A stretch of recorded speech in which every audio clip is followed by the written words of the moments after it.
Et oui, ce soir, nous vous emmenons à Mossoul, la deuxième ville d'Irak qui était dans le pays le bastion autoproclamé de l'État islamique depuis 2014. Oui, et cela jusqu'à ce que les forces spéciales irakiennes mènent la reconquête de la ville à partir d'octobre 2016.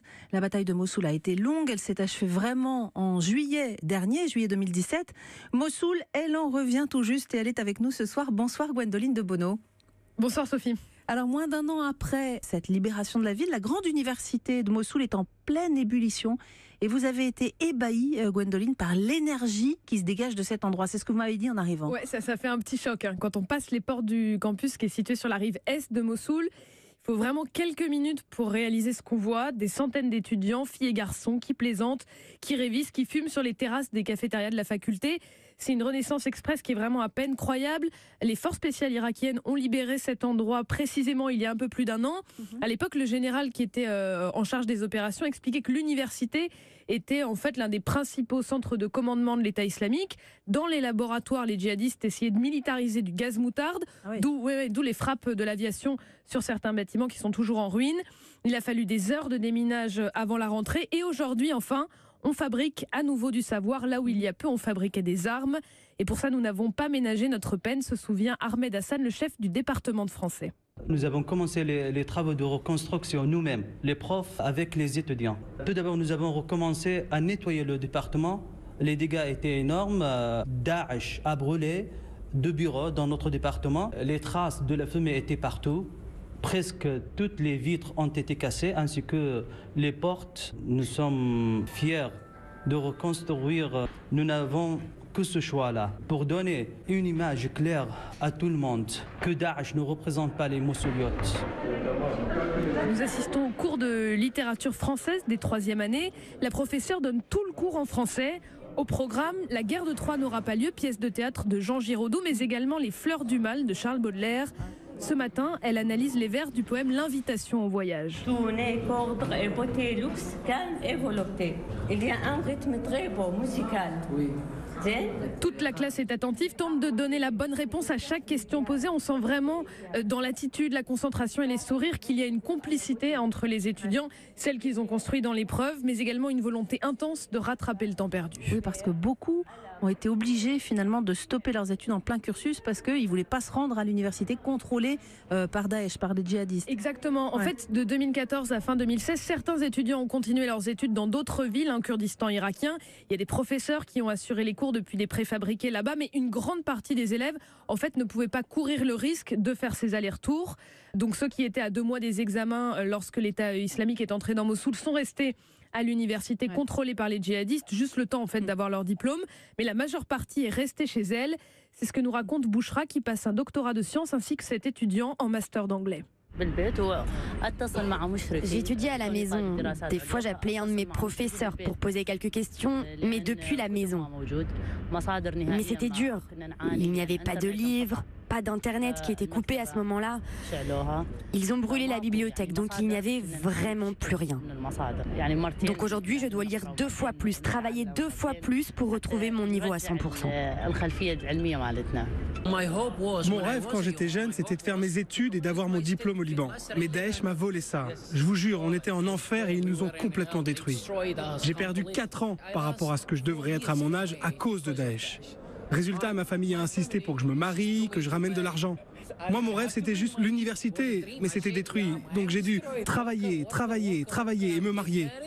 Et donc maintenant, j'affronte toutes les difficultés possibles pour enfin terminer mes études, parce que ma famille compte sur moi pour l'argent, parce qu'on est vraiment pauvres. Le but de l'État islamique, c'était vraiment de détruire l'éducation et la culture. Mais moi maintenant, je suis décidé à faire de mon mieux pour réaliser une part de mon rêve. Alors, il y a toujours cet optimisme à Mossoul et lui nous prédit un taux de réussite inédit aux examens qui sont prévus dans un mois. Voilà ce qu'il nous a dit. Depuis la chute de l'État islamique, il n'y a plus de fainéantise à la faculté. Génial. Autre exploit de ce retour à la vie que vous nous décrivez, les minorités persécutées par l'État islamique sont également de retour à l'université. Oui, 3000 élèves issus des minorités religieuses d'Irak ont repris le chemin de Mossoul. Des étudiantes chrétiennes marchent sans voile dans les couloirs de l'université, applaudissent leurs camarades en pleine partie de volley-ball à la pause.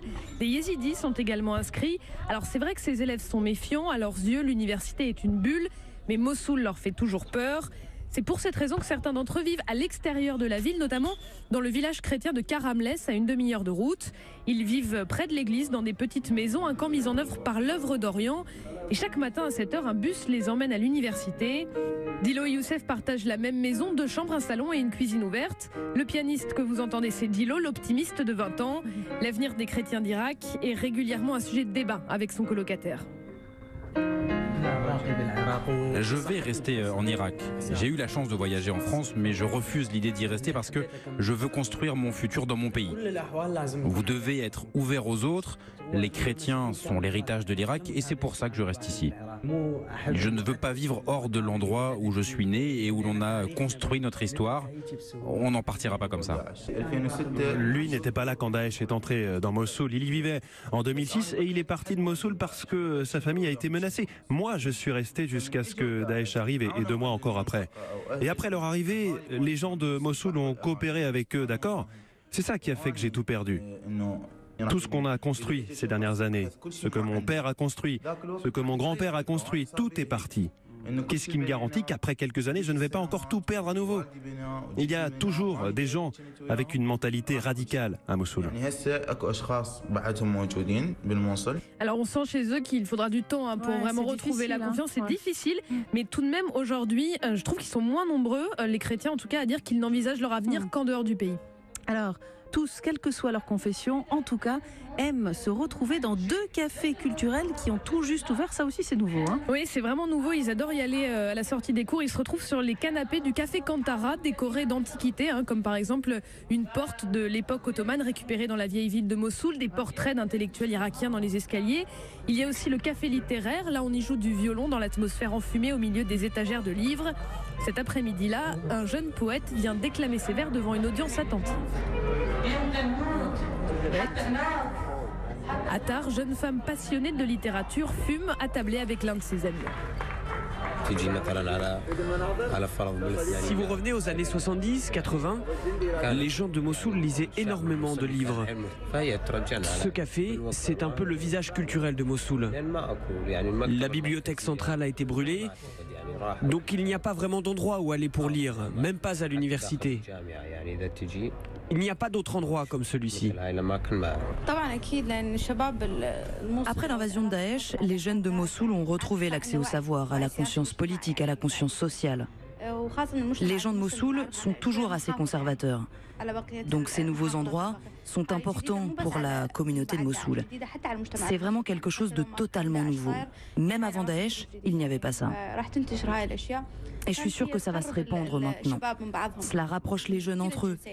Les filles et les garçons se comprennent mieux parce qu'ici, on peut partager nos opinions et nos idées. Il y a des groupes qui discutent, d'autres qui révisent, d'autres qui font la fête. Il y a des expos de peinture aussi. C'est certain que cela rapproche les opinions. Et cela éloigne forcément les idées terroristes. Alors Attar, cette jeune fille, elle nous a raconté qu'elle a commencé l'écriture d'un roman pendant le règne des djihadistes. L'intrigue se passe à Mossoul dans 40 ans. Alors évidemment, on lui a demandé à quoi allait ressembler la ville dans 40 ans. Et voilà sa réponse, elle ressemblera à Paris. Eh ben voyons. Merci Gwendoline pour cette plongée dans la fac de Mossoul qui est en train de renaître à vitesse grand V. À très bientôt. À bientôt.